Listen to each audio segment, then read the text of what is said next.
नमस्कार दोस्तों, स्वागत है आपका इनोवेटिव स्टडी में। मैं हूं आपके साथ अभयराज। आज हम इस लेक्चर में अध्ययन करेंगे राजस्थान की कला एवं संस्कृति की सीरीज के अंतर्गत रणथंभौर का दुर्ग। क्योंकि रणथंभौर का दुर्ग है वह यूनेस्को वर्ल्ड हेरिटेज साइट में भी शामिल है, इसलिए हमारे लिए महत्वपूर्ण हो जाता है। रणथंभौर दुर्ग के कई अन्य नाम भी है, जिनमें से एक नाम है इसका दुर्गाधिराज दुर्ग, यानी दुर्गों में जो राजा है वह दुर्गाधिराज दुर्ग है। और इसका एक अन्य नाम है चित्तौड़गढ़ के दुर्ग का छोटा भाई। हमने चित्तौड़गढ़ के दुर्ग का भी अध्ययन किया था, तो उसका यह छोटा भाई कहलाता है। और तीसरा नाम है इसका रणथंभौर दुर्ग। तो इस तरीके से ये तीन अन्य नाम भी रणथंभौर दुर्ग के प्रचलित है। चूँकि दुर्गों के कई प्रकार होते हैं और उन प्रकारों में इस दुर्ग को गिरि दुर्ग में शामिल किया जाता है, क्योंकि यह दुर्ग एक पहाड़ी पर बसा हुआ है और इसके चारों तरफ पहाड़ी अवस्थित है, इसलिए इसे गिरि दुर्ग कहा जाता है। इसे वन दुर्ग भी कहा जाता है क्योंकि इसके चारों तरफ जंगल है और जंगल के बीच ये स्थित है, इसलिए इसे वन दुर्ग कहा जाता है। इसे एरण दुर्ग भी कहा जाता है क्योंकि इसके चारों तरफ पत्थर, खाई और जंगल है, साथ ही कांटे, इस प्रकार की चीज़ों से ये चारों तरफ से घिरा हुआ दुर्ग है। तो इस दुर्ग तक पहुंचने के लिए उस समय में काफ़ी कठिन रास्ता तय करना होता था, इसलिए ये एरण दुर्ग भी कहलाता है। अब हम रणथंभौर दुर्ग के इतिहास को समझते हैं। यह दुर्ग 5वीं शताब्दी में बनना प्रारंभ हुआ। उस समय पर महाराजा जयंत के समय इसका निर्माण कार्य प्रारंभ हुआ था और इस दुर्ग को बनने में लगभग 450 साल लगे। उसके बाद 944 ईस्वी में ये पूर्ण रूप से तैयार हुआ, चौहान राजवंश के दौरान। उसके बाद रणथंभन देव के द्वारा 994 ईस्वी में इसको पूर्ण रूप से संगठित रूप से बनाया गया। इस दुर्ग को 2013 में राजस्थान के 6 गिरि दुर्गों के साथ उनमें से एक दुर्ग जो कि रणथंभौर का दुर्ग है, इसे यूनेस्को वर्ल्ड हेरिटेज साइट में शामिल किया गया। तो विश्व स्तर पर भी ये काफ़ी प्रसिद्ध हो गया, क्योंकि जब भी कोई भारतीय site UNESCO world heritage site में सम्मिलित होती है तो उसे विश्व स्तर पर ख्याति प्राप्त हो जाती है और वैश्विक स्तर के पर्यटक है वहाँ उसे देखने के लिए आते हैं। इस दुर्ग पर कई वंशों के शासकों ने शासन किया, जिसमें से चौहान वंश ने प्रारंभिक अवस्था में इस पर शासन किया। उसके बाद दिल्ली के शासक, क्योंकि अलाउद्दीन खिलजी ने जब इस दुर्ग पर अधिकार कर लिया तो दिल्ली की सल्तनत के जो शासक थे उन्होंने भी इस पर अधिकार करके रखा। उसके बाद मेवाड़ के शासकों ने अपने अधिकार क्षेत्र में से ले लिया और महत्वपूर्ण रूप से राणा सांगा के समय में 1509 से लेके और 27 तक ये मेवाड़ शासकों के अंडर में रहा।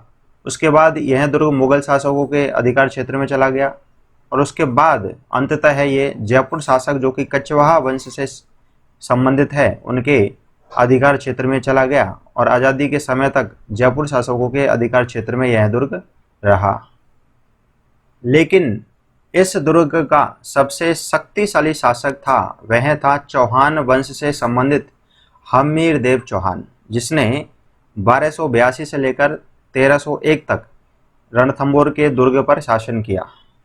उसी के कार्यकाल में 1291-92 में दिल्ली के शासक जलालुद्दीन खिलजी ने इस दुर्ग की घेराबंदी कर दी। लेकिन इस दुर्ग की इस प्रकार से बनावट है कि जलालुद्दीन खिलजी को हार कर वापस जाना पड़ा और रणथंभौर के दुर्ग पर अपना अधिकार नहीं कर सका। और उसके बाद उसने कहा, क्योंकि जीत तो इसको पाया नहीं, तो उसने जिस प्रकार से लोमड़ी ने कहा कि अंगूर खट्टे हैं, उसी प्रकार जलालुद्दीन खिलजी ने कहा कि मैं ऐसे 100 दुर्गों को भी मुसलमानों की दाढ़ी के एक बाल के बराबर भी नहीं समझता। यदि नहीं समझता तो फिर आक्रमण करने ही क्यों आया। जब सफल नहीं हो पाया तो इस तरह की बातें करना प्रारंभ उसने कर दी। तो यहाँ पर 1291-92 में जलालुद्दीन खिलजी को हार का सामना करना पड़ा हम्मीर देव चौहान से। इस दुर्ग से संबंधित एक महत्वपूर्ण घटनाक्रम है रणथंभौर का युद्ध। यह युद्ध 1301 ईस्वी में हुआ था, जिसमें एक तरफ थे हम्मीर देव चौहान और दूसरी तरफ था अलाउद्दीन खिलजी, और उसके 2 सेनापति थे, नुसरत खां और उलूग खां। अब चूंकि जो राणा हम्मीरदेव चौहान था तो यह शरणागत रक्षक था, क्योंकि भारतीय संस्कृति की एक परंपरा रही है कि जब हम किसी शरणार्थी को अपना संरक्षण देते हैं तो अपनी जान की बाजी लगाकर भी उसका संरक्षण हम करते हैं। तो अलाउद्दीन खिलजी का एक सेनापति था जिसका नाम था मीर मोहम्मद शाह। उसने हम्मीर देव के पास शरण प्राप्त की और उस समय अलाउद्दीन खिलजी का जो युद्ध है वह मंगोलों से भी लगातार होता रहा था। तो मंगोली भी हम्मीर देव के पास शरण के रूप में आते थे और हम्मीर देव क्योंकि शरणागत रक्षक था इसलिए वह उन सभी की रक्षा करता था। इसी के विरोध स्वरूप अलाउद्दीन खिलजी ने आक्रमण कर दिया रणथंबोर के दुर्ग पर और उस युद्ध में उसका एक सेनापति था नुसरत खां, वह तो मारा गया और उलूग खां वह बचा हुआ था। लेकिन इस युद्ध में वैसे इस समय तक हम्मीरदेव चौहान की ही विजय हो रही थी, लेकिन बाद में एक दुर्घटना होती है और बाजी पलट जाती है। हम्मीरदेव का एक मंत्री था जिसका नाम था रणमल महावत। तो इसको ये जिम्मेदारी दी गई थी कि यदि हम युद्ध में विजय प्राप्त करते हैं तो आपको ऑरेंज फ्लैग दिखाना है और यदि हम हार प्राप्त करते हैं तो आपको काला झंडा दिखाना है। अब चूंकि हम्मीरदेव जीत चुके थे लेकिन इस रणमल महावत ने धोखेबाजी की, गद्दारी की और जीतने के बावजूद काला झंडा दिखा दिया। और उस काले झंडे को दिखाने के बाद जो रणथंबोर के दुर्ग के अंदर जो महिलाएं थी तो ये समझ बैठी कि राणा हम्मीर है वह युद्ध हार चुके हैं। उसके बाद अपने आत्मसम्मान की रक्षा के लिए रानी रंगा देवी के नेतृत्व में 13,000 महिलाओं ने जौहर कर लिया। जब हम्मीरदेव जीतकर दुर्ग में प्रवेश कर रहा था तो उसने उसके मंत्री जो कि रणमल महावत था उसके हाथ में काला झंडा देखा। इससे हम्मीरदेव क्रोधित हो गया और उसके सिर को धड़ से अलग कर दिया और उसके बाद वह रानी को बचाने के लिए आगे बढ़ा। लेकिन तब तक रानी रंगा देवी सभी महिलाओं के साथ जौहर कर चुकी थी और अंततः हम्मीरदेव मृत महिलाओं के पास पहुंचा और उचित समय पर नहीं पहुंचने के कारण उन सभी महिलाओं को बचा नहीं सका। उसके बाद हम्मीरदेव काफी दुखी हो गए। चूंकि हम्मीरदेव शिव भक्त थे, भगवान शंकर के भक्त थे, तो उसके बाद वो शिव मंदिर में जाते हैं और भगवान शिव को अपना सिर काटकर उनके चरणों में अर्पित कर देते हैं। और उसके बाद रणथंबोर के दुर्ग पर अलाउद्दीन खिलजी का अधिकार हो जाता है और उसके बाद अलाउद्दीन खिलजी उलूग खां को रणथंबोर दुर्ग का किलेदार बना देता है। रणथंबोर के युद्ध के समय 1301 में राजस्थान का पहला साका होता है जिसमें जो हम्मीरदेव चौहान हैं वह केसरिया करते हैं, यानी युद्ध में लड़ने के लिए जाते हैं तो वे केसरिया पगड़ी सिर पर बांध कर जाते हैं और संकल्प लेकर जाते हैं या तो शत्रु को मार के आएंगे या फिर खुद वीरगति को प्राप्त हो जाएंगे। उसके बाद जो रानी रंगा देवी है वह जौहर कर लेती है 13,000 महिलाओं के साथ। तो ये केसरिया और जौहर ये दोनों एक साथ जब होता है तो इसे साका बोलते हैं। हम्मीरदेव चौहान की एक बेटी भी थी जिसका नाम था देवल दे और ये बेटी थी वह कुंवारी थी। अब चूंकि यह एक कुंवारी कन्या थी इसलिए इसने अपने आत्मसम्मान की रक्षा के लिए जौहर किया, लेकिन अग्नि जौहर नहीं किया बल्कि जल जौहर किया।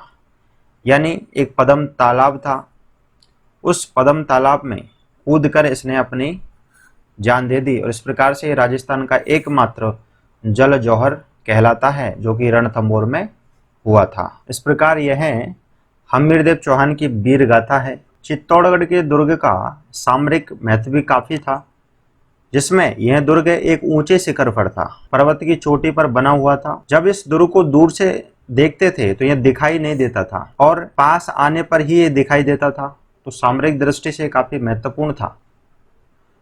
शत्रु इसे देख नहीं पाता था, जबकि शत्रु पर इससे पूर्ण रूप से नजर रखी जा सकती थी। और इसी संबंध में अबुल फजल ने इस दुर्ग के बारे में कहा है कि सब दुर्ग नग्न है, परंतु रणथंभौर का दुर्ग है वो बख्तरबंद है। यानी सुरक्षा की दृष्टि से काफी मजबूत दुर्ग था चित्तौड़गढ़ का दुर्ग। इस दुर्ग की शत्रुओं से रक्षा करने के लिए कुछ महत्वपूर्ण उपकरण भी बनाए गए थे, जिसमें एक उपकरण था मगरनी। मगरनी के माध्यम से जो अग्नि पदार्थ थे, ज्वलनशील पदार्थ थे, शत्रु के ऊपर दुर्ग से फेंके जाते थे, जिससे शत्रु जल जाता था और शत्रु सेना की दुर्ग में ऊपर चढ़ने की हिम्मत नहीं पड़ती थी। एक और अन्य उपकरण था अर्रादा। तो इसमें पत्थरों की वर्षा कर दी जाती थी शत्रु के ऊपर दुर्ग से ऊपर से ही। रणथंभौर के दुर्ग में 7 दरवाजे हैं, 7 पोल है यानी गेट हैं। पहला जो पोल है प्रवेश करते समय वह है नवलखा दरवाजा या नौलखा पोल। तो दुर्ग में जब प्रवेश करते हैं तो सबसे पहले यही दरवाजा पड़ता है। दूसरा जो गेट है वह है हथिया पोल। अब हथिया इसलिए इसका नाम पड़ा क्योंकि इसके पास एक चट्टान है और जब उस चट्टान को हम देखते हैं तो चट्टान हाथी जैसी आकृति की दिखाई देती है, इसलिए इसका नाम हथिया पोल रखा गया। तीसरा जो गेट है वह है गणेश पोल। और गणेश पोल सामरिक दृष्टि से भी काफी मजबूत है क्योंकि ये 90 डिग्री कोण पर बना हुआ है और इसके सामने एक पहाड़ी है और उस पर ये मोड़ लिए हुए है। जब शत्रु सेना गेट में होके यदि प्रवेश कर जाती है तो जो दरवाजे हैं उन्हें हाथियों से तोड़ा जाता था। तो इस गेट को इस प्रकार से बनाया है कि हाथी इस गेट को तोड़ नहीं पाता था। तो इस सामरिक दृष्टि से काफी महत्वपूर्ण था गणेश पोल।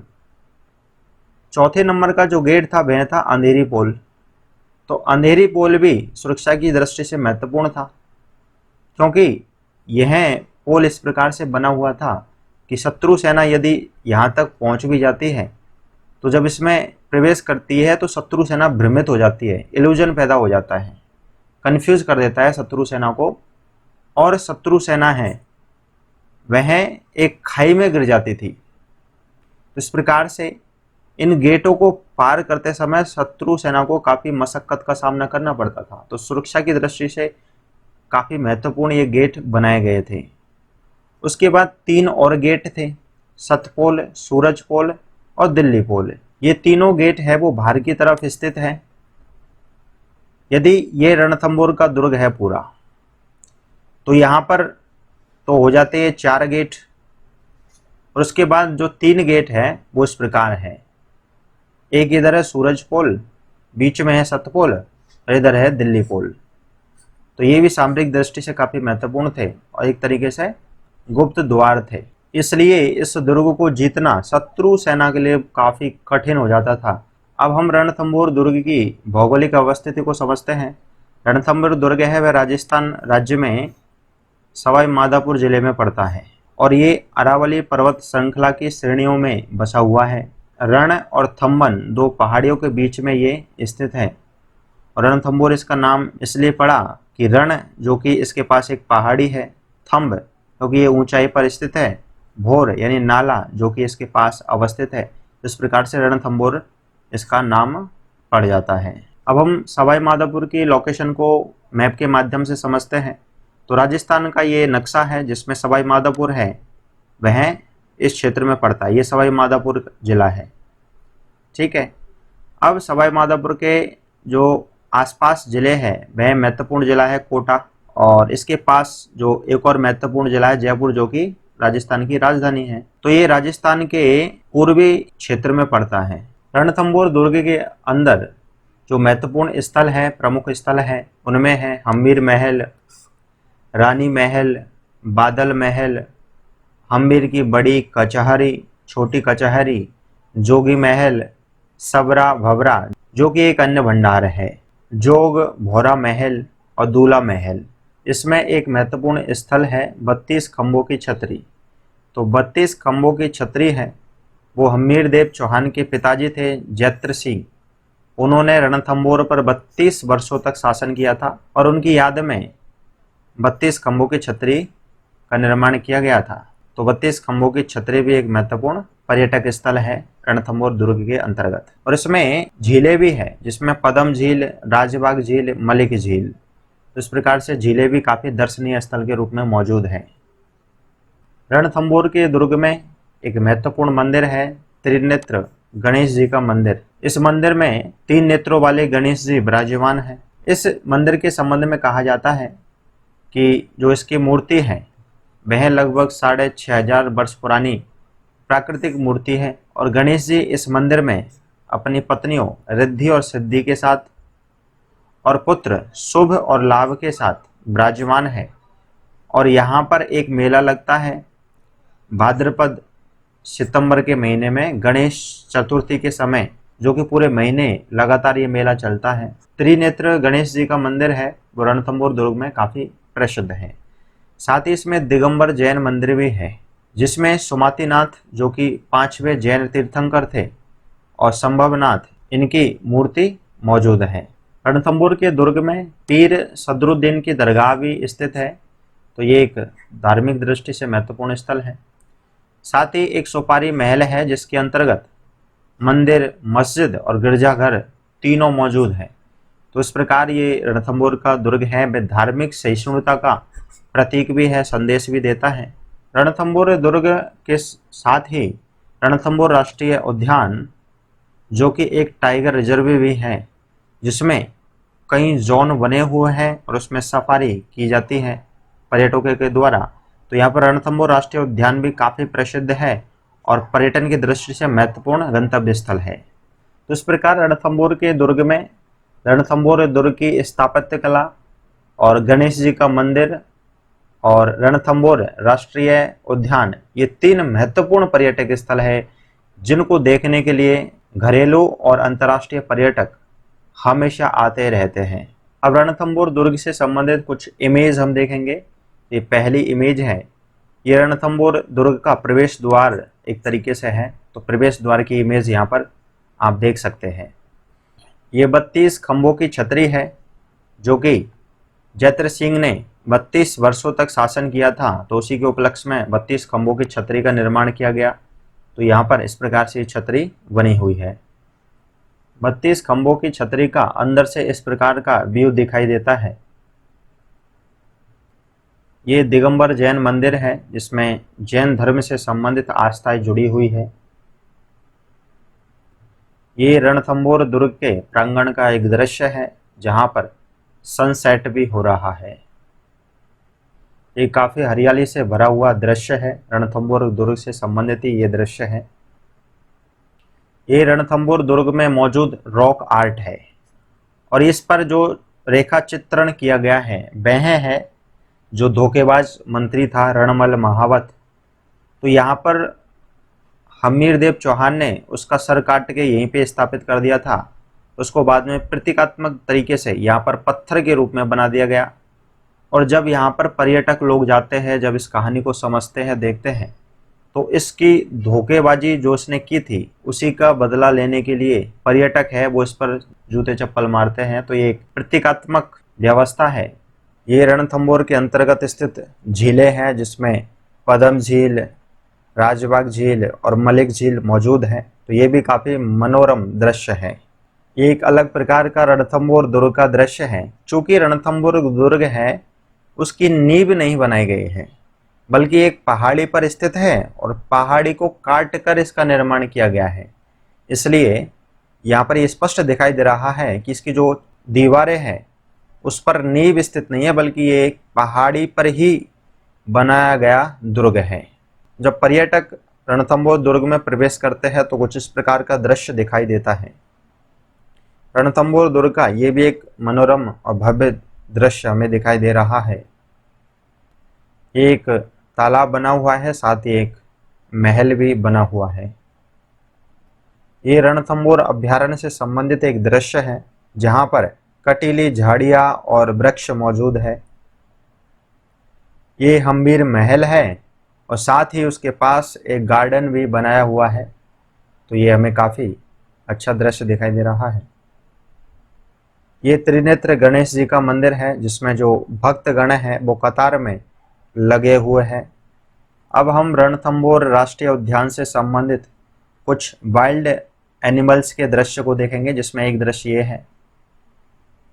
ये रणथंभौर राष्ट्रीय उद्यान के अंदर एक सफारी का दृश्य है, जिसमें इस तरह की जीपें अलग अलग जोन में यात्रा करवाती हैं और पूरा जो जंगली जानवर है उनके दृश्य हमें दिखाई देते हैं। इस प्रकार से हम उनका फोटोग्राफ्स भी लेते हैं। रणथंभौर राष्ट्रीय उद्यान के अंदर अलग अलग जगहों पर इस प्रकार से जंगली जानवरों के लिए पानी पीने की व्यवस्था भी हो रखी है। तो यहाँ पर पानी पीने के लिए अलग अलग समय पर यहाँ पर जंगली जानवर आते रहते हैं।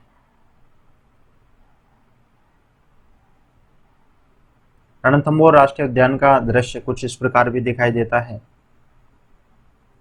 जब रणथंभौर में पर्यटक जाते हैं तो वह रणथंभौर राष्ट्रीय उद्यान में सफारी करते हैं। तो उस समय पर उनका एक महत्वपूर्ण मकसद होता है कि जब वो सफारी करते हैं तो उस दौरान उन्हें टाइगर देखना चाहिए।